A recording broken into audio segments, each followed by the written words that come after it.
Maharashtra superfast news चॅनलमध्ये आपले सहर्ष स्वागत आहे। खास सत्याची थार लेखणीची महाराष्ट्रातील ताज्या आणि वेगवान बातम्या पाहण्यासाठी आपल्या हक्काचे चॅनल शेअर करा, लाईक करा आणि सबस्क्राईब करा। धन्यवाद। आदिवासी समाजाची संस्कृती आणि गौरवशाली इतिहास जपणे गरजेचे। आदिवासी विकास मंत्री डॉक्टर अशोक उईके। आदिवासी समाजाची आदर्श संस्कृती आणि त्यांचा दैदिप्यमान इतिहास हा त्या समाजाचा खरा आत्मा आहे।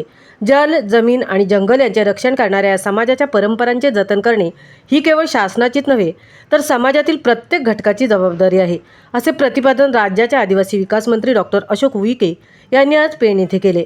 आदिवासी विकास विभाग, महाराष्ट्र शासन आणि एकात्मिक आदिवासी विकास प्रकल्प पेण यांच्या संयुक्त विद्यमाने आयोजित आदिवासी विकास परिषद सोहळ्यात ते मुख्य अतिथी म्हणून बोलत होते। पेण येथे संपन्न झालेल्या या सोहळ्याला आदिवासी बांधवांची मोठी उपस्थिती लाभली होती। मंत्री डॉक्टर उईके पुढे म्हणाले की आदिवासी समाज अत्यंत नम्र, प्रामाणिक आणि विश्वासू आहे। त्यांच्या भावना आणि गरजा समजून घेण्यासाठी अधिकाऱ्यांनी थेट वाड्या वस्त्यांवर जाऊन अभ्यास करणे आवश्यक आहे। आदिवासी विकास विभाग हा या समाजाच्या उन्नतीसाठीच निर्माण झाला असून केंद्र व राज्य शासनाच्या योजनांचा लाभ शेवटच्या घटकांपर्यंत पोहोचवण्यासाठी आम्ही कटिबद्ध आहोत, असेही सांगितले। तर महिला व बालविकास मंत्री कुमारी अदितीताई तटकरी यांनी रायगड जिल्ह्यातील आदिवासी, ठाकर आणि कातकरी समाजाच्या शैक्षणिक प्रगतीचे कौतुक केले। त्या म्हणाल्या, आदिवासी वाड्यांमधील मुले अत्यंत जिद्दी आणि कणखर असतात। अमृत आहार योजनेच्या माध्यमातून आपण कुपोषण निर्मूलनासाठी प्रयत्न करत आहोत। सुधागड पाली तालुक्यात आदिवासी विभागाचे स्वतंत्र संकुल उभारण्यासाठी शासन सकारात्मक विचार करत आहे। तर रोजगार हमी योजना मंत्री भरत गोगावले यांनी शासनाच्या अर्थसंकल्पीय तरतुदीची माहिती दिली आहे। ते म्हणाले की आदिवासी विभागासाठी 21,000 कोटींची भरघोस तरतूद करण्यात आली आहे। दुर्गम भागातील वाड्यांना रस्ते आणि पाणी, सभागृह यासारख्या मूलभूत सुविधा पुरवून त्यांना विकासाच्या मुख्य प्रवाहात आणण्याचे काम युद्धपातळीवर सुरू आहे। कार्यक्रमाच्या सुरुवातीला मान्यवरांनी आदिवासी बांधवांनी लावलेल्या विविध स्टॉल्सना भेट देऊन त्यांच्या हस्तकलेचे कौतुक केले। यावेळी पारंपरिक आदिवासी नृत्याने उपस्थितांचे लक्ष वेधून घेतले। जागतिक महिला दिनाच्या पूर्वसंध्येला मान्यवरांच्या हस्ते महिला बचत गटांना विविध योजनांच्या धनादेशांचे वाटप करण्यात आले।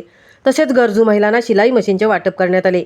या परिषदेला खासदार धैर्यशील पाटील, आमदार रवींद्र पाटील, आमदार ज्ञानेश्वर म्हात्रे, पेणच्या नगराध्यक्षा प्रीतम पाटील, पद्मश्री परशुराम गंगावणे, आदिवासी विकास विभागाचे अप्पर आयुक्त ठाणे गोपीचंद कदम आणि प्रकल्प अधिकारी श्रीमती तेजस्विनी गलांडे यांच्यासह अनेक मान्यवर उपस्थित होते। अप्पर आयुक्त गोपीचंद कदम यांनी प्रास्ताविकात विभागाच्या आगामी उपक्रमांची माहिती दिली। तेजस्विनी गलांडे यांनी आभार व्यक्त केले। महाराष्ट्र सुपरफास्टसाठी धनाजी घरत, सहतृप्ती। आमचा समाज ज्यांच्यासाठी आम्हाला काम करावं लागते, ज्यांच्याकरता हे विभाग निर्माण झालं, जो घटक विकासापासून तो दूर आहे आणि भरतसेठ आमच्या आदिवासी समाजाची असलेली आदर्श संस्कृती समाज हा आदिवासी समाज आहे। त्यामुळे निश्चितच आपल्या सर्वांच्या माध्यमातून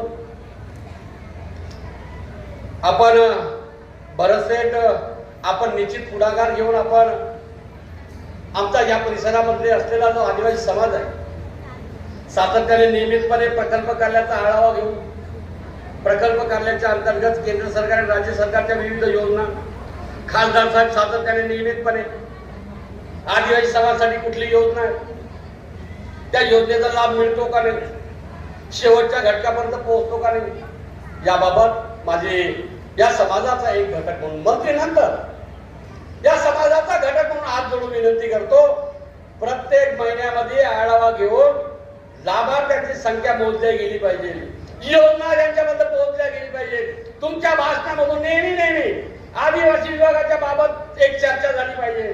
जिथं तुम्ही प्रवास करता त्या प्रकल्प अधिकाऱ्यांना बोलावलं पाहिजे, ATC ला बोलावलं पाहिजे तर माझा हा परिसर आहे, या परिसराला कोणत्या योजना दिल्या, किती युवकांना रोजगार मिळाला, किती युवतींना रोजगार मिळाला, किती आश्रमशाळेमध्ये काय परिस्थिती आहे, किती वैयक्तिक लाभार्थी आहे, किती सामूहिक लाभार्थी आहे,